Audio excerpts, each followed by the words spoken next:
Este es el primer video que corresponde al capítulo 4 y como tal tiene un carácter introductorio. En este video lo que voy a tratar de hacer es brindar una descripción breve sobre las alternativas vinculadas con la política, vinculadas con la sociología, que cubren el periodo 1953-1975. No es el principal objeto de la asignatura, pero a mí me parece que para entender mejor los contenidos es razonable hacer una presentación sobre estas temáticas. Eh, el corte 53 complica, ¿por qué? Porque no corresponde con un cambio en la política. El corte 1953 tendría que ver con el giro de la política peronista, giro, si ustedes quieren, parcial sobre las políticas peronistas, pero que tiene que ver con el énfasis en la industria pesada, por lo menos de lograrlo. Todo esto va a quedar interrumpido por el golpe del 55, y también tiene que ver con el aliento hacia la inversión extranjera directa, lo que se llama en el texto IED y tanto le gusta decir a los economistas. Es la inversión extranjera directa. En ese sentido, el peronismo va a intentar en estos años dos alternativas que por supuesto son complementarias. Por un lado, en 1953 se sanciona una ley que favorece la erradicación de capitales extranjeros y pone al capital extranjero en un pie de igualdad con la industria nacional. Eso es algo muy importante porque elimina cierta discriminación que había hacia el capital extranjero. Recuerden además que el primer peronismo tiene toda una dialéctica muy importante contra el capital extranjero. Recuerden también que el proceso de estatización de los ferrocarriles fue celebrado como el triunfo de la nación sobre el imperialismo inglés. En este caso se está retrocediendo sin hacer demasiado ruido y se está invitando al capital extranjero. Va a haber algunas iniciativas, algunos intentos. Estamos hablando de un capital extranjero que se va a instalar en ciertos lugares de acuerdo con el gobierno, con ciertas pautas, con ciertas metas vinculadas a producción, a personas empleadas. No es que el capital extranjero viene y se instala donde quiere, sino que tiene que arreglar con el gobierno. Lo que me importa detallar este último giro hacia justamente la apertura hacia el capital extranjero. Y también dentro del mismo esquema está en 1954 un acuerdo que se firma inicialmente con la Standard Oil de California para que pueda explorar y explotar una región amplia en la provincia de Santa Cruz, en este caso preanunciando en cierta forma los contratos de Frondizi. Esta iniciativa va a quedar trunca básicamente por la oposición de los propios diputados peronistas que creían que Perón no había sido lo suficientemente peronista. Por supuesto, no se animaban a decirle al general que estaba equivocado, porque eso sería como mirar al faraón a los ojos, pero demoraron la aprobación y le hicieron entender de esta manera eh, parsimoniosa que estaban en contra de la medida. Viene el golpe de Estado del 55, se va Perón.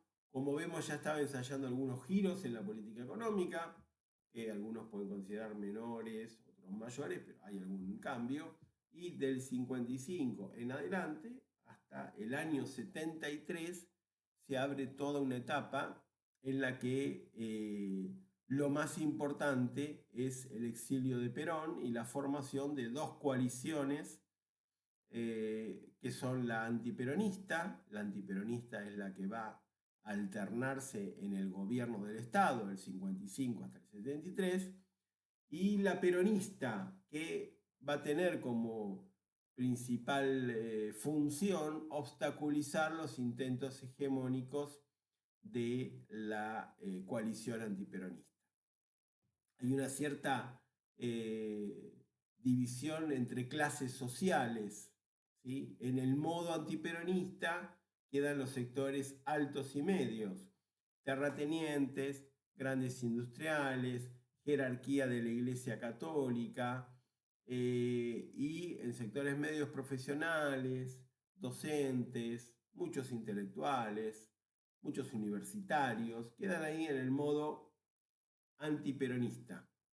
Y, por supuesto, el ejército, ¿no? Con más o menos énfasis, pero en modo antiperonista. Y después quedaba la base de la pirámide, los obreros, que ya sea porque Perón les había otorgado cuestiones concretas en términos salariales, de jubilación, de pago de accidente de trabajo, de vacaciones, o porque habían sido engañados por el líder manipulador, lo cierto es que los obreros eran peronistas y esta es una realidad que deben afrontar quienes gobiernan la Argentina entre el 55 y el 73.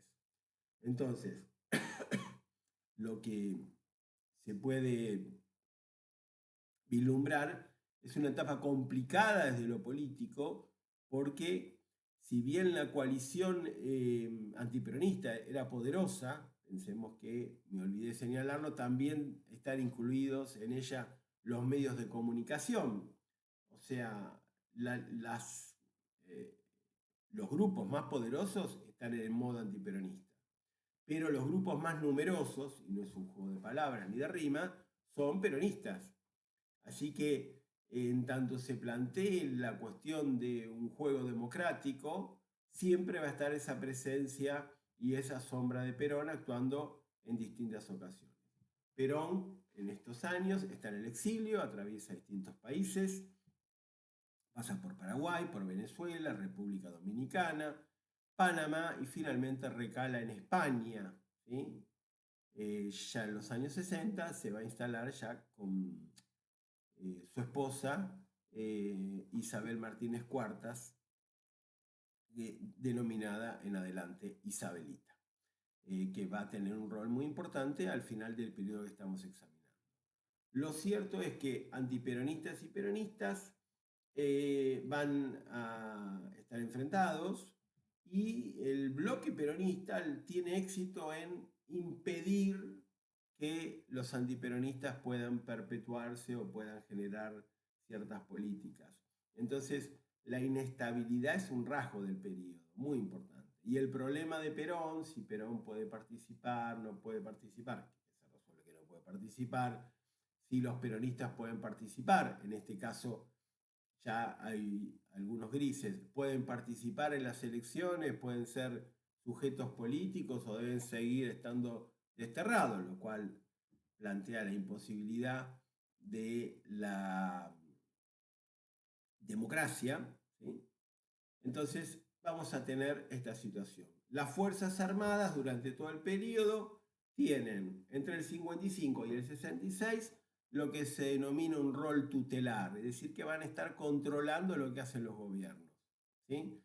Si estos gobiernos se inclinan hacia el peronismo o más adelante, después del año 59 con la Revolución Cubana, o inclusive se inclinan o permiten el comunismo. En algún caso suena disparatado, pero era una preocupación muy importante de las Fuerzas Armadas. Entonces un rol tutelar, cuidando que no vuelva el peronismo, cuidando que no se imponga el marxismo y teniendo un rol muy importante en el control de los gobiernos, inclusive indicando medidas concretas.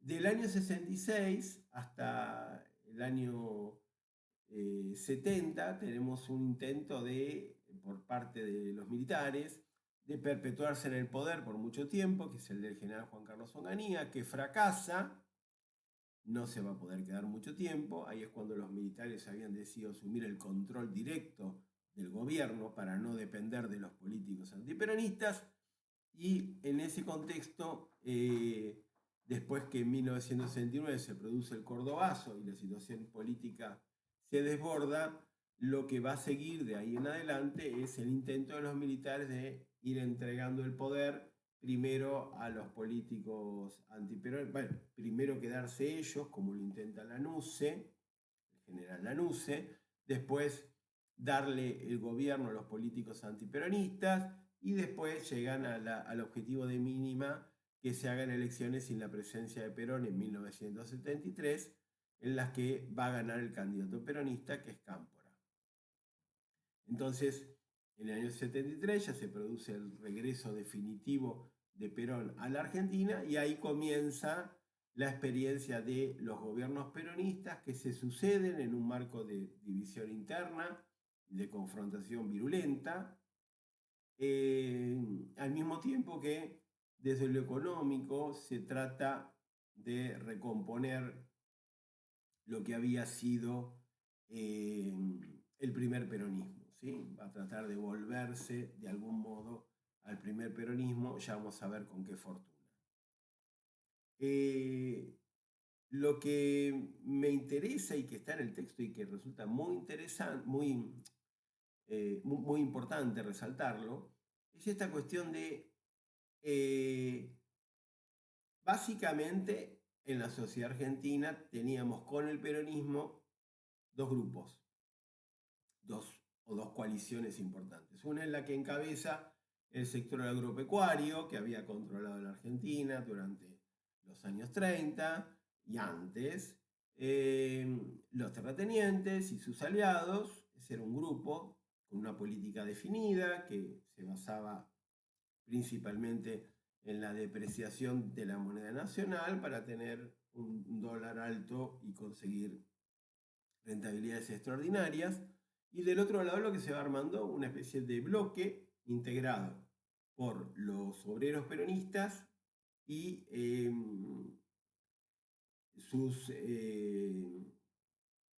aliados circunstanciales, que sería la pequeña burguesía, los pequeños industriales que se habían beneficiado bastante, mucho digamos, con la política económica de Perón de favorecer el mercado interno y aplicar estos subsidios de manera generosa para las actividades industriales. Entonces, ahí tenemos como dos bloques con dos esquemas distintos, dos esquemas enfrentados, y esta situación se va a hacer más compleja desde el año 58 y la llegada masiva de capitales extranjeros concentrados que se van a situar en sectores dinámicos de la economía, con mucho peso dentro de la economía, sectores claves, industria petrolera, petroquímica,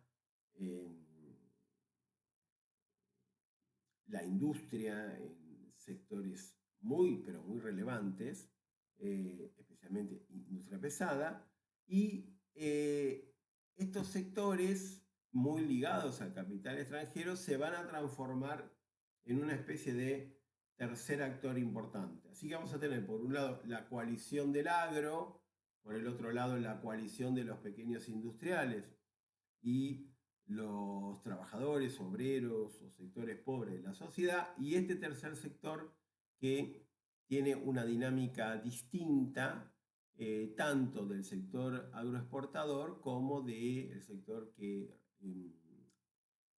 nuclea tanto a los trabajadores como a las pequeñas empresas. En el próximo video voy a tratar de explicar mucho mejor de qué se trataba toda esta situación. Me he quedado corto de tiempo y acá debo desaparecer.